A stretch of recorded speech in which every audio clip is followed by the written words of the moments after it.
Hello friends, welcome to Blue World Classes. After a very long time, once again I am back. दोस्तों, एक लंबे इंतज़ार के बाद एक बार फिर से ब्लू वर्ल्ड क्लासेस पे हमारी जर्नी स्टार्ट होती है और इस बार दोस्तों हम शुरुआत करेंगे क्लास 10th के स्टूडेंट्स के लिए। जैसा कि हम सभी जानते हैं, फरवरी स्टार्ट हो चुका है और लगभग सभी स्टेट्स में जो क्लास 10th के स्टूडेंट्स हैं उनकी बोर्ड एग्ज़ाम्स या तो स्टार्ट हो चुकी है या होने वाली है। यहाँ हम मेनली फोकस में लेकर चल रहे हैं सीबीएसई को ना, जो सीबीएसई बोर्ड है उसके अकॉर्डिंग, और उन्होंने अपने टाइम टेबल के हिसाब से इस मंथ की लास्ट में यानी फरवरी एंड से 21 फरवरी से आपकी एग्ज़ाम्स स्टार्ट होने वाली है। तो दोस्तों यही अब हमारे पास मौका है एक लास्ट रिवीजन का, फाइनल चेक करने का। आज की जो क्लास है दोस्तों, क्लास 10th के सभी स्टूडेंट्स के लिए वेरी इंपॉर्टेंट होने वाली है। जैसा कि हम जानते हैं, कई सारे स्टूडेंट्स की तो तैयारी पूरी हो चुकी होगी, उन्होंने अपना रिवीजन भी कर लिया होंगे और शायद उन्होंने टेस्ट पेपर्स भी लगा लिए होंगे, और कुछ स्टूडेंट्स होंगे जो अभी भी इस कंफ्यूजन में होंगे कि क्या पढ़े क्या ना पढ़े। साल भर में तो जैसे तैसे निकल गया, लेकिन अब लास्ट टाइम में हमको क्या पढ़ना चाहिए क्या नहीं पढ़ना चाहिए, उस चीज़ को लेकर उनमें काफ़ी कन्फ्यूज़न होगी ना। तो उसी चीज़ को दूर करने के लिए आज ये एक सिंपल शॉर्ट लेक्चर मैं आप लोगों के लिए लेके आया हूँ दोस्तों। यहाँ हम बात करने वाले हैं मोस्ट इम्पोर्टेंट टॉपिक्स के बारे में, साइंस से रिगार्डिंग ना, स्पेशली केमिस्ट्री की, जिसके बारे में कहा जाता है केमिस्ट्री बड़ी बेवफा, रात को पढ़ो सुबह सफ़ा ना। तो हम ट्राई करेंगे कि केमिस्ट्री के ज़्यादा से ज़्यादा हम टॉपिक जो इम्पोर्टेंट है वो आपको मैं बता सकूं, और क्या आपको इस लास्ट टाइम में पढ़ना चाहिए क्या नहीं पढ़ना चाहिए, किन टॉपिक्स पे आपको ज़्यादा फोकस करना चाहिए, उन सारी चीज़ों को लेकर हम डिस्कस करने वाले हैं दोस्तों। ये वीडियो लेक्चर हर एक स्टूडेंट के लिए जो 10th क्लास का है सभी के लिए इम्पोर्टेंट है, चाहे उन्होंने अपनी प्रिपरेशन पूरी कर ली हो या जो कन्फ्यूज़न में हो कि क्या पढ़े या क्या ना पढ़े। जिन्होंने प्रिपरेशन पूरी कर ली है वो तो फ़ायदे में है, उनके लिए तो बहुत अच्छी बात है ना। अब उनके लिए कैसे फ़ायदेमंद है, तो इस वीडियो लेक्चर के थ्रू आप एक बार और टैली कर सकते हैं कि आपसे कहीं कोई इम्पोर्टेंट टॉपिक मिस तो नहीं हो गया, कोई ऐसा टॉपिक तो आपने कहीं नहीं छोड़ दिया जो एग्ज़ाम के पॉइंट ऑफ व्यू से इम्पोर्टेंट है बट आपने उस पर शायद ध्यान नहीं दिया हो या रह गया हो। और ये वीडियो लेक्चर बनाने का मेन पर्पस उन स्टूडेंट्स के लिए है जो लास्ट टाइम पे काफ़ी ज़्यादा कंफ्यूज हैं, क्या पढ़े या क्या ना पढ़े इस चीज़ को लेकर। तो हर एक स्टूडेंट जो क्लास 10th का है ये सभी के लिए इम्पोर्टेंट होने वाला है। तो मेरी आप सभी से गुजारिश है कि इस वीडियो लेक्चर को हर एक स्टूडेंट तक पहुँचाए जो क्लास 10th का है, और सभी को ये वीडियो लेक्चर प्रोवाइड होना चाहिए, सभी तक ये पहुंचना चाहिए। तो ज़्यादा से ज़्यादा स्टूडेंट्स के साथ इसे शेयर कर दें। और हाँ, अब मैं जो आपको बोलने वाला हूँ बताने वाला हूँ उस पर ज़्यादा फोकस कीजिएगा, पीपीटी पर फोकस मत कीजिएगा, है ना, क्योंकि पीपीटी पर लिखी हुई चीज़ें तो आपको टेलीग्राम चैनल पर भी मिल जाएगी, टेलीग्राम चैनल को ज्वाइन कर लीजिएगा, वहाँ आपको पूरी लिस्ट मिल जाएगी। लेकिन इस पीपीटी से ज़्यादा इम्पोर्टेंट है वो बातें जो मैं आपको बताने वाला हूँ, क्योंकि वो लिखी हुई नहीं मिलेगी आपको, उन चीज़ों को आपको समझना पड़ेगा।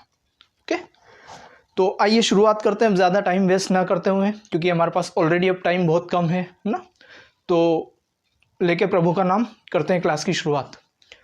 दोस्तों क्लास 10th साइंस की अगर हम बात करें, क्योंकि क्लास 10th में हमारे पास कई सारे सब्जेक्ट्स हैं और उसमें से मैथ्स और साइंस सबसे ज़्यादा टफ सब्जेक्ट्स माने जाते हैं स्टूडेंट्स के लिए, और तीसरे नंबर पे आता है सोशल। तो मैथ्स की क्लासेस तो आपको यहाँ अवेलेबल नहीं हो पाएगी, उसके लिए आपको अपने स्टूडेंट्स जो आपके टीचर्स हैं स्कूल या जहाँ भी आप कोचिंग से जुड़े हुए हैं उनसे हेल्प लेनी पड़ेगी।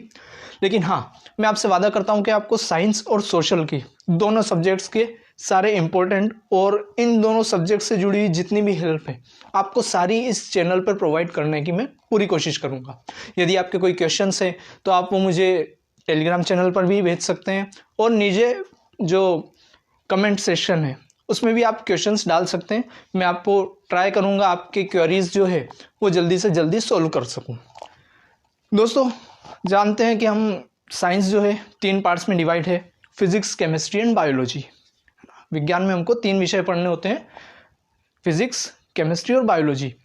अब उसमें हमारे जो फर्स्ट 4 चैप्टर हैं ना, वो हमारे केमिस्ट्री के हैं, यानी हमारे जो बुक है उसकी स्टार्टिंग किससे होती है, केमिस्ट्री से। और अगर हम देखें दोस्तों तो केमिस्ट्री का जो है वो उसका वेटेज है 25 मार्क्स का। जैसा कि हम सभी जानते हैं 80 मार्क्स का पेपर होने वाला है, उसमें 25 मार्क्स की फिजिक्स, 25 की केमिस्ट्री और 30 मार्क्स की बायो आने वाली है। तो ज़्यादातर क्योंकि स्टूडेंट्स के लिए बायो इजी रहती है, फिजिक्स और केमिस्ट्री को लेके वो थोड़ा चिंतित रहते हैं, तो इसलिए हमने शुरुआत पहले केमिस्ट्री से की है।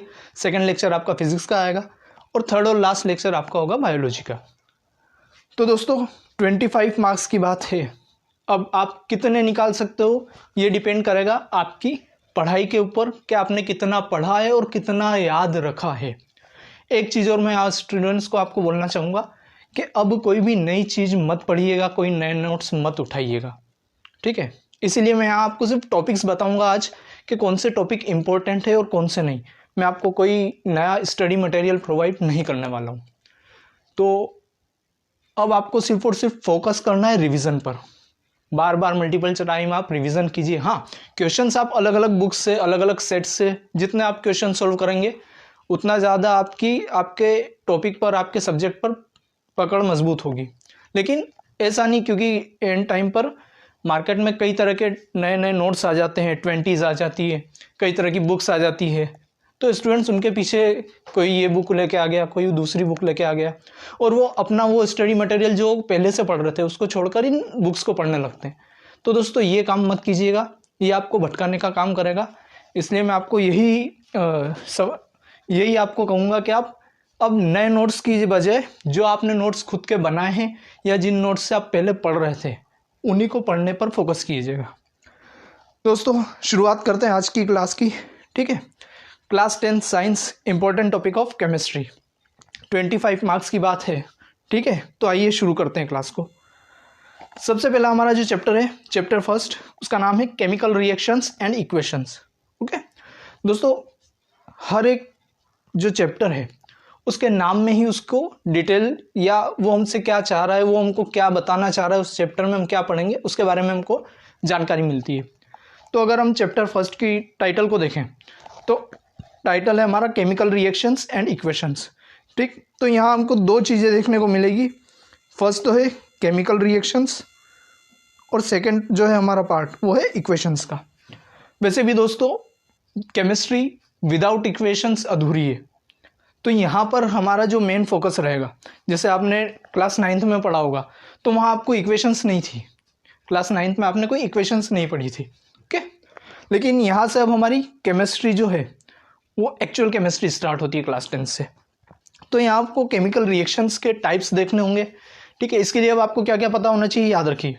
सबसे पहले आपको पता होना चाहिए केमिकल रिएक्शंस होती क्या है, ओके। केमिकल रिएक्शंस की क्या क्या प्रॉपर्टीज होती है, आपको कैसे पता चलेगा कोई रिएक्शन केमिकल रिएक्शन है या नहीं है, तो आपको उसकी प्रॉपर्टीज के बारे में पता होना चाहिए, ठीक। तो आपको केमिकल रिएक्शंस को डिफाइन करना आना चाहिए, उनकी प्रॉपर्टीज के बारे में आपको पता होना चाहिए, कौन कौन से चेंज होते हैं या किन बेसिस पर आप कह सकते हैं कि कोई रिएक्शन केमिकल रिएक्शन है या नहीं है, ओके। तो यहाँ से जो सबसे ज़्यादा चांसेस होते हैं वो आपको केमिकल रिएक्शंस के बारे में ही पूछने वाला है, ओके।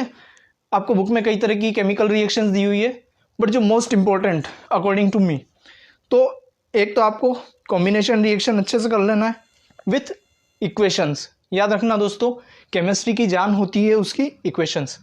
अगर आप कोई भी आंसर लिख रहे हैं केमिस्ट्री में, वो गलत भी हुआ, बट अगर आपने उसकी इक्वेशन राइट दे दी तो बहुत ज़्यादा चांसेस होते हैं आपको पूरे नंबर मिलने के, ओके। तो इसलिए अपनों को फोकस करना है किस चीज़ पर, इक्वेशंस पर। और इस चैप्टर में सबसे मेन चीज़ जो है वो है बैलेंस करना इक्वेशंस को ना। तो मैं ये उम्मीद करता हूँ शायद अब तक आपने इक्वेशंस को बैलेंस करना सीख लिया होगा, है ना, क्योंकि पेपर में भी चांस है या तो वो आपको MCQ या very short answer type questions में कहीं आपको इक्वेशन सोल्व करने को ज़रूर देखने को मिलेगी। तो इक्वेशन सोल्व करने की, उसको बैलेंस करने की प्रैक्टिस ज़रूर कीजिएगा कि इक्वेशंस कैसे बैलेंस की जाती है। तो कॉम्बिनेशन रिएक्शन, सेकंड होता है डिकम्पोजिशन रिएक्शन, ये भी काफ़ी इंपॉर्टेंट है। इसमें आपको हाइड्रोलाइसिस, इलेक्ट्रोलाइसिस, ओके, और फोटोलाइसिस, थर्मोलाइसिस, कई तरह की प्रोसेसेस दी हुई है। लास्ट ईयर जो पेपर था उसमें शायद जो क्वेश्चन आया था वो इलेक्ट्रोलाइसिस से रिलेटेड कोई क्वेश्चन था, तो यहाँ से आपको क्वेश्चन देखने को मिल सकता है। ठीक, तो डिकम्पोजिशन रिएक्शन बहुत महत्वपूर्ण हो जाती है। तीसरी हमारी इंपॉर्टेंट रिएक्शन है वो है डिस्प्लेसमेंट रिएक्शन। अब डिस्प्लेसमेंट रिएक्शन दो तरह की होती है, ठीक है, एक सिंगल डिस्प्लेसमेंट और एक डबल डिस्प्लेसमेंट। तो आपको दोनों तरह की इक्वेशंस को ध्यान में लेके चलना है। डबल डिस्प्लेसमेंट रिएक्शन क्या होती है, ओनली डिस्प्लेसमेंट रिएक्शन में क्या डिफरेंस है, कैसे एक दूसरे को डिस्प्लेस करते हैं, ठीक है। अब यहाँ पर आपको रिएक्टिविटी सीरीज भी काफ़ी इंपॉर्टेंट रहेगी, और ना सिर्फ इस चैप्टर में, आगे वाले चैप्टर में भी आपको रिएक्टिविटी सीरीज के बारे में पढ़ना है। तो डिस्प्लेसमेंट रिएक्शंस में रिएक्टिविटी सीरीज के अकॉर्डिंग कौन सा एलिमेंट ज़्यादा रिएक्टिव है, वो उससे कम एलिमेंट को कैसे डिस्प्लेस करता है, ठीक। तो इसके लिए आपको बेसिक नॉलेज होना जो है वो काफ़ी ज़रूरी है। तो आई होप आप कॉन्सेप्ट्स को लेकर चल रहे होंगे, चीज़ों को रटने की बजाय। लास्ट है अपनी ऑक्सीडेशन एंड रिडक्शन रिएक्शंस, इन्हें हम रेडॉक्स रिएक्शंस भी बोलते हैं ना। तो रेडॉक्स रिएक्शन डिफरेंट टाइप की केमिकल रिएक्शंस देखने के बाद दोस्तों अब हमको यहाँ पर दो शॉर्ट नोट्स भी देखने को मिलते हैं, एक है कोरोजन और दूसरा है रेंसिडिटी। ओके, तो कोरोजन हमको फिर चैप्टर नंबर 3 में वापस पढ़ना है ना, वहाँ पर हमको डिटेल में कोरोजन दिया हुआ है। तो यानी टॉपिक एक लेकिन दो डिफरेंट चैप्टर में, यानी डबल फायदा, एक चीज़ पढ़नी है दो अलग अलग जगह ना। तो आई डोंट थिंक कोरोजन में आपको कोई दिक्कत आएगी। हाँ, मैं आपको ये ज़रूर कहूँगा यहाँ आप थोड़ा रेंसिडिटी पर फोकस कर लीजिएगा, क्योंकि कोरोजन चैप्टर नंबर 3 में फिर पढ़ना है।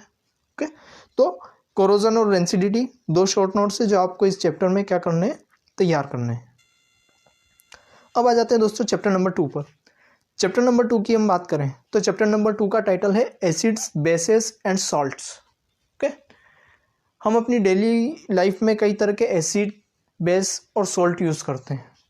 For example common salt NaCl ना, जिसके बिना हमारा खाना अधूरा है। ओके, तो अब इस चैप्टर में हमको एक इंट्रो दिया हुआ है एसिड, बेस एंड सॉल्ट के बारे में। एसिड्स क्या होते हैं, बेसिस क्या होते हैं, सॉल्ट क्या होते हैं, उनका क्या नेचर होता है, कहाँ हम डेली लाइफ में इनको यूज़ करते हैं, ओके, कहाँ हमको ये देखने को मिलते हैं। तो सबसे पहली चीज़ जो आपको इस चैप्टर में प्रिपेयर करनी है वो है difference between acid and base. क्योंकि आपको एसिड और बेस में अगर डिफरेंस ही पता नहीं है तो मुझे नहीं लगता आप इस चैप्टर के साथ न्याय कर पाओगे। ओके, तो सबसे पहली चीज़ जो हमको प्रिपेयर करनी है वो difference between acid and base. Second चीज़ यहाँ पर जो इम्पोर्टेंट है वो है इंडिकेटर्स। अब ये इंडिकेटर्स क्या होते हैं दोस्तों, आप सभी ने पढ़ा होगा ना, इंडिकेटर्स जिनके हेल्प से हम पता करते हैं कि कोई जो लिक्विड है वो एसिड है या बेस है या सॉल्ट है ना। तो इंडिकेटर्स हमारी हेल्प करते हैं एसिड और बेस को आइडेंटिफाई करने में।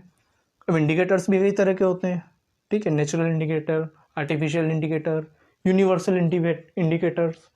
तो आपको यहाँ पर इनको याद रखना है, क्योंकि यहाँ से MCQ या वेरी शॉर्ट आंसर टाइप बनने के चांसेस ज़्यादा होते हैं। उसके अलावा एक चीज़ और हमको याद रखना है, जैसे जो लेमन होता है उसमें कौन सा एसिड होता है, जो मिल्क है उसमें कौन सा एसिड होगा। यानी डेली लाइफ में हम एसिड कहाँ कहाँ देखने को मिलता है उसके हमको एग्जाम्पल्स भी याद रखना है। जैसे चींटी का डंक हुआ तो उसमें कौन सा एसिड मिलता है ना। तो ये चीज़ें हमको पता होनी चाहिए, ये ऑब्जेक्टिव्स में और very short answer type questions में पूछे जा सकते हैं। ओके, फिर next neutralization reaction, most important. जब एक एसिड एक बेस के साथ रिएक्ट करता है तो वो सॉल्ट देता है, और इसी रिएक्शन को हम क्या बोलते हैं, न्यूट्रलाइजेशन रिएक्शन। तो न्यूट्रलाइजेशन रिएक्शन को बड़े अच्छे से प्रिपेयर कीजिएगा ना, इसके चांसेस है आने के। फिर पीएच स्केल, पीएच स्केल हमको डिफाइन करता है, बताता है कि जो एसिड है वो कितना एसिडिक है और जो बेस है वो कितना बेस है ना। यानी उसकी क्वालिटी को हमको बताता है कि एसिड जो है वो हार्ड एसिड है या वीक है, जो बेस है वो हार्ड है या वीक है ना। तो आपको पीएच स्केल, और सबसे ज़्यादा इम्पोर्टेंट जो यहाँ है वो पीएच का यूज़ हमारी डेली लाइफ में। जैसे आपको बुक में कई सारे दिए हुए हैं ना, कि सॉइल का पीएच, उसके अलावा डाइजेस्टिव सिस्टम में हमारे कैसे पीएच यूज़ होता है, टूथ डीके जो होता है उसमें कैसे पीएच वर्क करता है। तो उन सब में से जो मेन 3 से 4 आपको याद रखना है। पहला, पीएच इन डाइजेस्टिव सिस्टम। हमारे डाइजेस्टिव सिस्टम में पीएच कैसे अप्लाई होता है, कैसे वर्क करता है। हम सब जानते हैं हमारे डाइजेस्टिव सिस्टम में हमारा जो स्टमक है उसमें HCl पाया जाता है ना। हमारा माउथ जो होता है वो भी लिटरली एसिडिक होता है ना। फिर टूथ डीके में यहाँ पर कैसे एसिड वर्क करता है, कैसे बेस हम अप्लाई करते हैं, न्यूट्रलाइजेशन की रिएक्शन, क्यों हमको सुबह शाम ब्रश करने को कहा जाता है ना। तो ये थर्ड, जो एनिमल्स होते हैं और प्लांट्स होते हैं वो अपने सेल्फ डिफेंस में कैसे इन एसिड्स और बेस को यूज़ करते हैं। तो कम से कम 3 यहाँ पर गिव रीज़न के क्वेश्चन बनने के सबसे ज़्यादा चांस है ना। ये जो क्वेश्चन बनेंगे ना गिव रीज़न के हिसाब से बनेंगे, तो आपको इसको प्रिपेयर करना है अकॉर्डिंग टू गिव रीज़न ना। तो ये 3 topic, pH in digestive system, tooth decay और self defence by animal and plant, इनमें पीएच का क्या रोल है ये आपको बड़े अच्छे से तैयार करना है। और यहाँ पर भी हमको कुछ शॉर्ट नोट्स, यहाँ पर अब जैसे bleaching powder, baking and washing soda और प्लास्टर ऑफ पेरिस। अब देखो इनमें आपको क्या क्या तैयार करना है ये याद रखना। सबसे पहला तो इनका जो केमिकल नेम है वो आपको प्रिपेयर करना है, दूसरा इनका फॉर्मूला प्रिपेयर करना है, और तीसरा इनका यूज़ प्रिपेयर करना है ना। तो ये जो शॉर्ट नोट्स है ना, इन तीनों में गांठ बांध ली गई है चीज़, क्या क्या हमको यहाँ पर प्रिपेयर करना है। तो यहाँ पर हमको 3 चीज़ें प्रिपेयर करना है। सबसे पहले इनका केमिकल नेम, क्योंकि यहाँ पर हम उनको कॉमन नेम दिया हुआ है तो केमिकल नेम, दूसरा इनका केमिकल फॉर्मूला, और तीसरा इनका यूज़। ओके, तो चैप्टर नंबर 2 में हमारे लिए ये इंपॉर्टेंट चीज़ें हो जाती है। आइए अब बात करते हैं चैप्टर नंबर 3 की। चैप्टर नंबर 3 की अगर हम बात करें तो चैप्टर नंबर 3 का टाइटल है हमारा metals and non metals.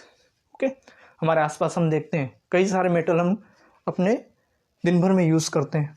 Okay, तो यहाँ पर सबसे पहली चीज़ जो हमको पता होनी चाहिए ना, difference between metal and non metal. Okay, अब यहाँ पर डिफरेंस में हमको दोनों चीज़ें याद रखना। देखिए, मेटल्स और नॉन मेटल्स जब हम पढ़ेंगे तो वहाँ हमको physical and chemical both properties, इनकी फिजिकल प्रॉपर्टीज़ क्या क्या है ना, मेटल कैसे नॉन मेटल से अलग होते हैं है ना।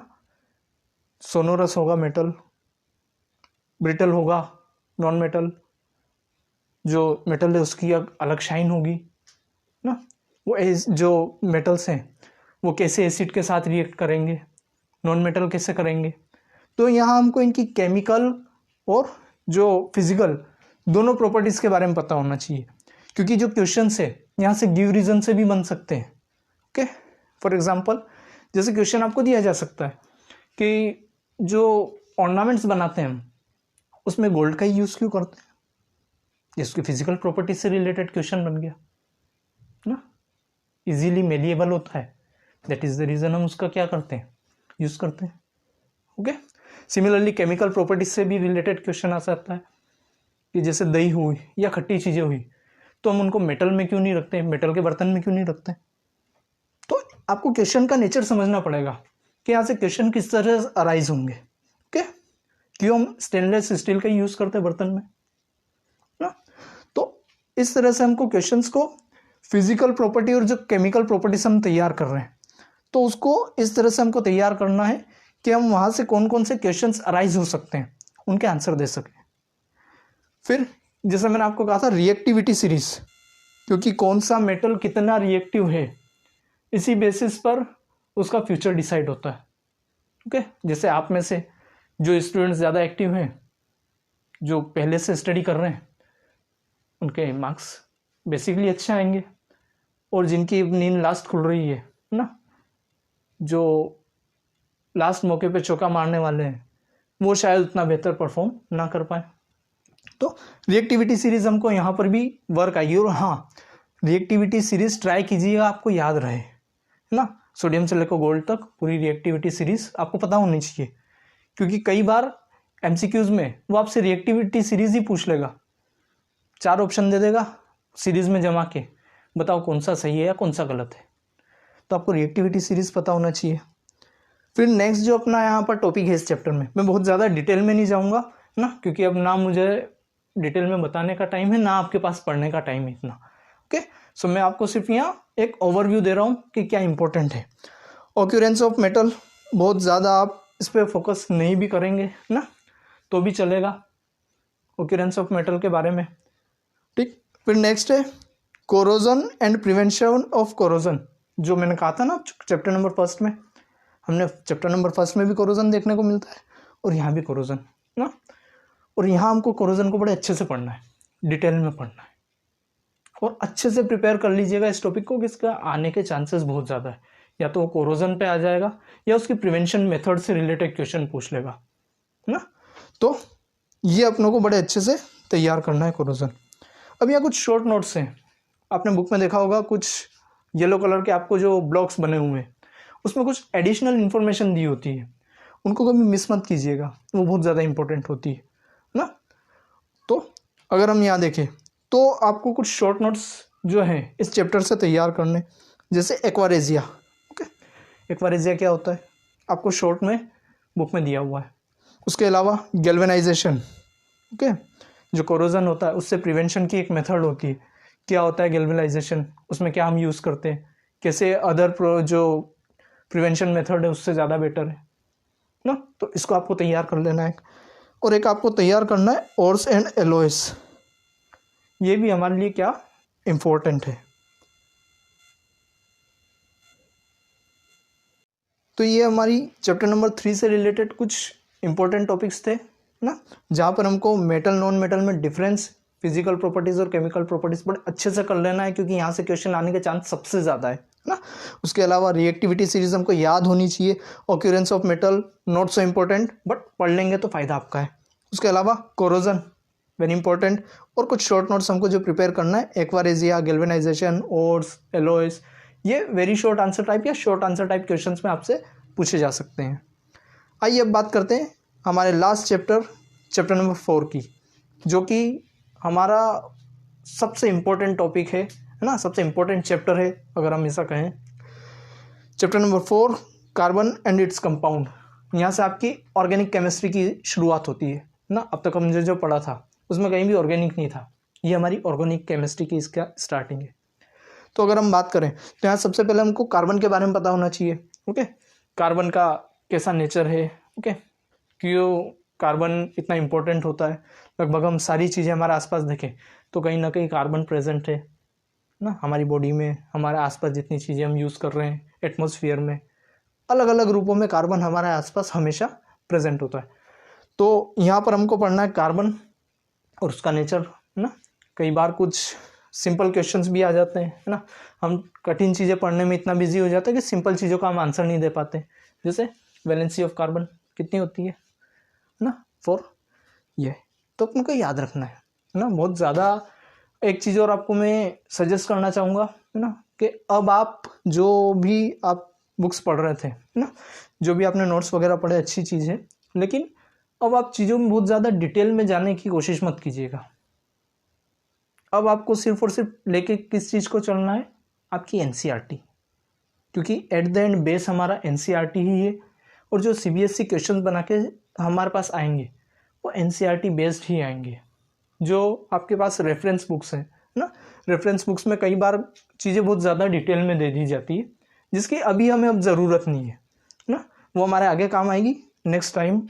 अब जब हम अगली क्लास में जाएंगे तो उनको पढ़ेंगे, ज़रूर पढ़ेंगे है ना, ऐसा नहीं कह रहा हूँ मैं वो काम की नहीं है, बट अभी हमको स्मार्ट स्टडी करना है, कम समय में ज़्यादा चीज़ें रिवाइज करके याद रखना है। तो इसलिए अब मैं आपको सजेस्ट करूँगा है ना, एनसीईआरटी को आप बेस बनाकर चलिएगा, उसी को पढ़िएगा, उसी के अकॉर्डिंग चीज़ों को लेके चलिएगा। जो आपकी रेफरेंस बुक्स में बहुत ज़्यादा डिटेल चीज़ें दी हुई है, उन डिटेल चीज़ों में घुसने की कोशिश मत कीजिएगा। ठीक, तो आइए चैप्टर नंबर 4 में अगर हम बात करें तो कार्बन के नेचर की बात करते हैं है ना। कार्बन का नेचर क्या है, क्यों कार्बन इतना इंपॉर्टेंट हो जाता है, उसका इंपॉर्टेंस को ज़रूर याद रखिएगा। फिर इंपॉर्टेंट टॉपिक में हम सबसे इंपॉर्टेंट जो यहाँ हमारे पास आ रहा है वो है हमारा कोवेलेंट बॉन्ड ना। क्या होता है कोवेलेंट बॉन्ड, कब बनता है, कौन बनाता है। ठीक, कोवेलेंट बॉन्ड को हमको अच्छे से डिफाइन करना आना चाहिए।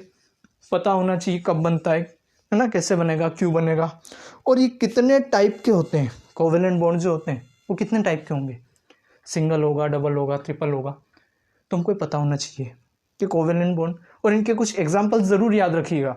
कौन है जो सिंगल कोवेलेंट बॉन्ड बनाता है, कौन डबल कोवेलेंट बॉन्ड बनाएगा, कौन ट्रिपल कोवेलेंट बॉन्ड बनाएगा। क्या सिर्फ कार्बन ही बनाता है क्या? नहीं, है ना, हमारे पास कई सारे अदर एलिमेंट्स भी है। हाइड्रोजन हुआ, नाइट्रोजन हुआ, क्लोरीन हुआ, ये सब भी क्या करते हैं, कोवेलेंट बॉन्ड बनाते हैं। तो हमको याद रखना है कि कौन सिंगल बना रहा है, कौन डबल और कौन ट्रिपल। उसके बाद allotropes of carbon, most important ना, क्योंकि कार्बन के जो एलोट्रोप्स हैं, हमको कार्बन वैसे कई सारे एलोट्रोप्स बनाता है, लेकिन इस बार जो हमको पढ़ने हैं हमको सिर्फ 3 एलोट्रोप्स पढ़ने हैं कार्बन के, डायमंड, ग्रेफाइट और फुलरेंस, है ना, बकमिंस्टर फुलरेंस जिसको अपन बोलते हैं।